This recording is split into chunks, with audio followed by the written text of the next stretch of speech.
ሰላም፣ ይህ ኢትዮ አፕዴት ነው። ዕለታዊ መረጃዎችን ይዘን ቀርበናል። በጣና ሐይቅ ላይ የመርከብ ተሳፋሪዎች በታጣቂዎች ተዘረፉ።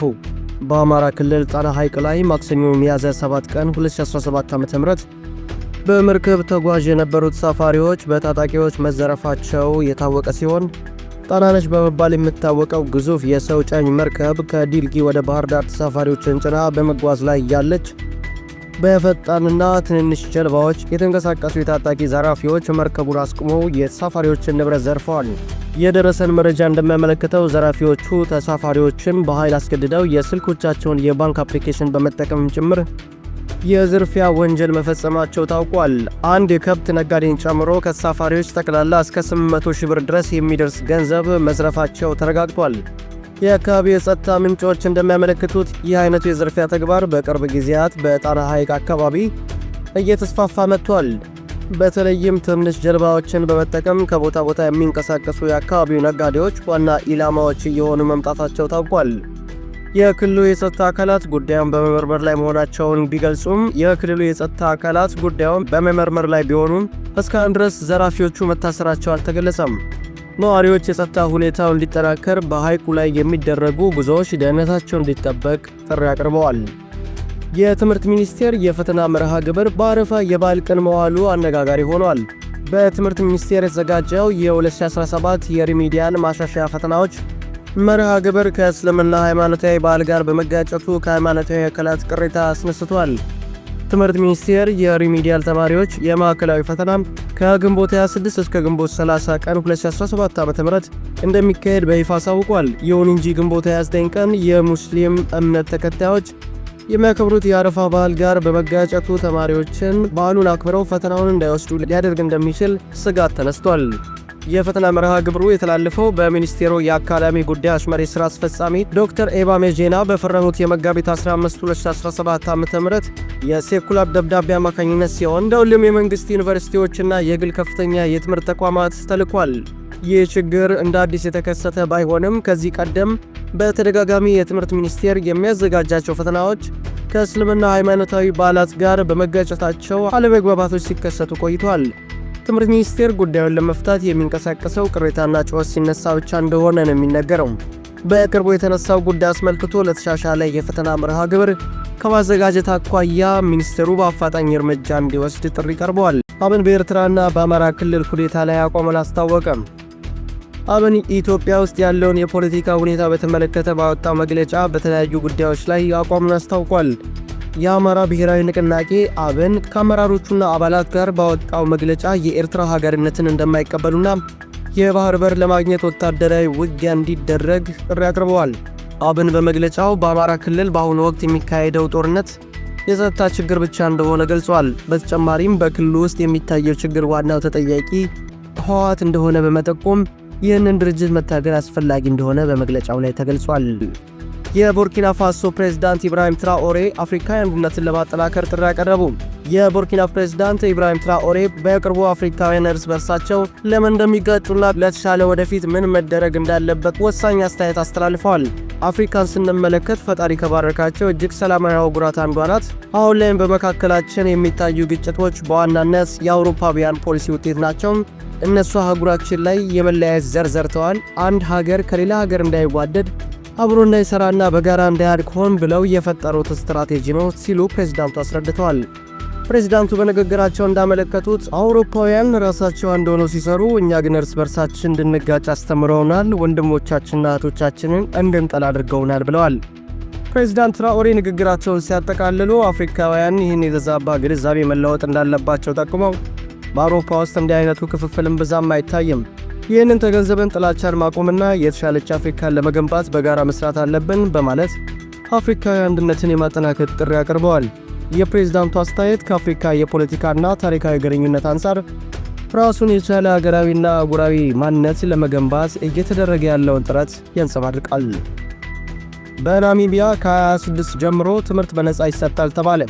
ናሚቢያ ከ26 ጀምሮ በሁሉም የመንግሥት ከፍተኛ የትምህርት ተቋማት ነጻ ትምህርት እንደምትሰጥ የሀገሪቱ የመጀመሪያ ሴት ፕሬዝዳንት ኔቱምቦ ዳኒ-ዳይድዋ ይፋ አደረጉ። ፕሬዝዳንቷ ሐሙስ ማምሻውን ባደረጉት ንግግር በናሚቢያ የሚገኙ መንግስታዊ ዩኒቨርሲቲዎችና ቴክኒካዊ ኮሌጆች ምንም የምዝገባ ወይም የትምህርት ክፍያ እንደማይጠየቁ ገልጸዋል። በተጨማሪም ለተማሪዎች የምግብና መሰረታዊ ወጪዎች በመንግስት ይሸፈናሉ፣ አቅም ለሌላቸው ድጎማና የገንዘብ ድጋፍ ይደረጋል ሲሉም አብራርተዋል። ናሚቢያ በአንደኛና ሁለተኛ ደረጃ ትምህርት ቤቶች ነጻ ትምህርት የምትሰጥ ሀገር ነች። አሁን ደግሞ ይህንን ፖሊሲ ወደ ከፍተኛ ትምህርት በማስፋፋት መንግስት ከቀጣይ ዓመት ጀምሮ የሀገሪቱ ዩኒቨርሲቲዎች በነጻ እንዲያስተምሩ ከፍተኛ በጀት መመደቡን ፕሬዝዳንቱ አስታውቋል ሲል ቢቢሲ ዘግቧል። የ72 ዓመቷ ፕሬዝዳንት ናዲዳይቷ ከተመረጡ በኋላ ናሚቢያ በአንጻራዊነት ጠንካራ የኢኮኖሚ እድገት እያስመዘገበች ትገኛለች። በዋነኛነት በነዳጅ በጋዝና በአረንጓዴ ሃይድሮጅን ዘርፎች ትኩረት በማድረግ ከፍተኛውን የሥራ አጥነት መጠን ለመቅረፍ በግብርና ዘርፍ ኢንቨስትመንቶችን ለማሳደግና በሀብት ላይ ያተኮረው ኢኮኖሚ ለመገንባት እየሰሩ ነው። ፕሬዝዳንቷ ለዜጎች የሥራ ዕድል እንደሚፈጥሩና ከሀገራቸው የተፈጥሮ ሀብትና እሴት በመጨመር ከፍተኛ ጥቅም እንዲያገኙ ለማድረግ መንግሥታቸው እየሰራ መሆኑን ገልጸዋል። አሜሪካ በስዊዝ ቦይ ክፍያ ሳትከፍል ማለፍ አለባት አሉ ፕሬዝዳንት ትራምፕ።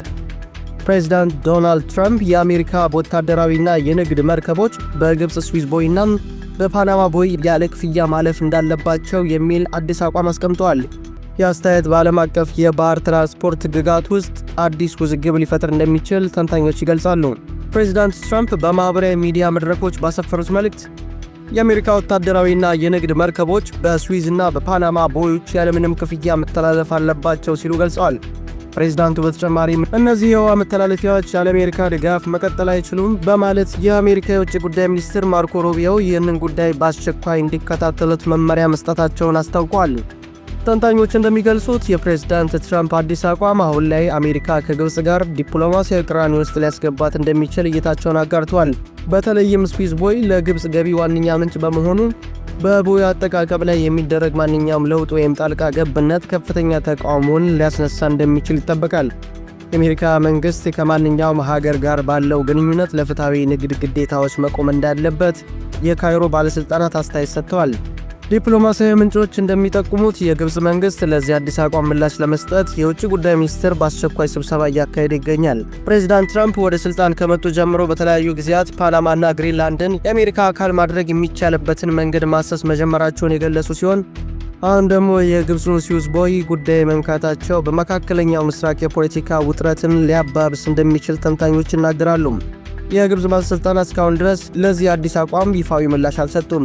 ነገር ግን ስዊዝ ቦይ ለግብፅ ኢኮኖሚ ወሳኝ በመሆኑ ይህ አይነት ዲፕሎማሲያዊ ጫና ከፍተኛ ተጽዕኖ እንደሚኖረው የሚታመን ሲሆን በሁለቱም ሀገራት መካከል ያለው ጠንካራ አጋርነት በዚህ ጉዳይ ምክንያት ለፈተና ሊጋለጥ እንደሚችል ይጠበቃል። ትራምፕ ከዘሌንስኪ ጋር በቫቲካን ከተወያዩ በኋላ የፑቲን የሰላም ፍላጎት ላይ ጥርጣሬ እንዳላቸው ገልጸዋል። በፖፕ ፍራንሲስ ቀብር ሥነ ሥርዓት ላይ የዩክሬኑ ፕሬዝዳንት ቭላዲሚር ዜለንስኪ ጋር ተገናኝተው ከተነጋገሩ በኋላ የአሜሪካ ፕሬዝዳንት ዶናልድ ትራምፕ የሩሲያ መሪ ቭላዲሚር ፑቲን በዩክሬን ላይ ጦርነቱን ለማቆም ያላቸውን ፍላጎት ላይ ጥርጣሬ እንዳደረባቸው ገልጸዋል።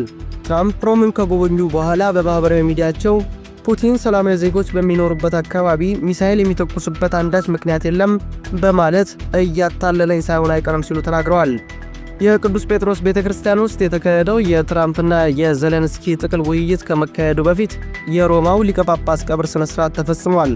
ዋይት ሃውስ የሁለቱ መሪዎች ያደረጉትን የ15 ደቂቃ ውይይት በጣም ውጤታማ ሲል ገልጾታል። የዩክሬኑ ፕሬዝዳንት ዘለንስኪ በበኩላቸው ውይይታቸውን ታሪካዊ የመባል አቅም አለው ሲሉ አወድሰዋል። በትሩዝ የማኅበራዊ ሚዲያ ገጻቸው ላይ ሩሲያ በዩክሬን ከተሞች ላይ ስለፈጸመችው ጥቃት የጻፉት ዶናልድ ትራምፕ ምናልባት ጦርነቱን ማቆም አይፈልግ ይሆናል ብዬ እንዳስብ አድርጎኛል፣ እያታለኝ ሳይሆን አይቀርም። ስለዚህ በተለያየ ሁኔታ መስተናገድ አለበት። በባንክ ወይንም በሁለተኛ ደረጃ ማዕቀብ በጣም ብዙ ሰው እየሞተ ነው ብለዋል። አርብ ዕለት የአሜሪካው ልዑክ ስቲቭ ዊትኮፍ ከሩሲያ ፕሬዝዳንት ጋር መወያየታቸውን ተከትለው ትራምፕ ሩሲያና ዩክሬን ስምምነት ላይ ለመድረስ በጣም ተቃርበዋል ብለው ነበር። ቅዳሜ ዕለት ክሬምሊን በበኩሉ ፑቲን ለአሜሪካው ልዑክ ዊትኮፍ ሩሲያ ከዩክሬን ጋር ያለምንም ቅድመ ሁኔታ ቀጥተኛ ውይይት ለመጀመር ዝግጁ መሆኗን ማረጋገጣቸውን ገልጸዋል። ይሁን እንጂ ትራምፕ በማኅበራዊ ሚዲያቸው ባሰፈሩት አዲስ አስተያየት የፑቲን የሰላም ዝግጁነት ላይ ጥርጣሬ እንዳደረባቸው ገልጸዋል።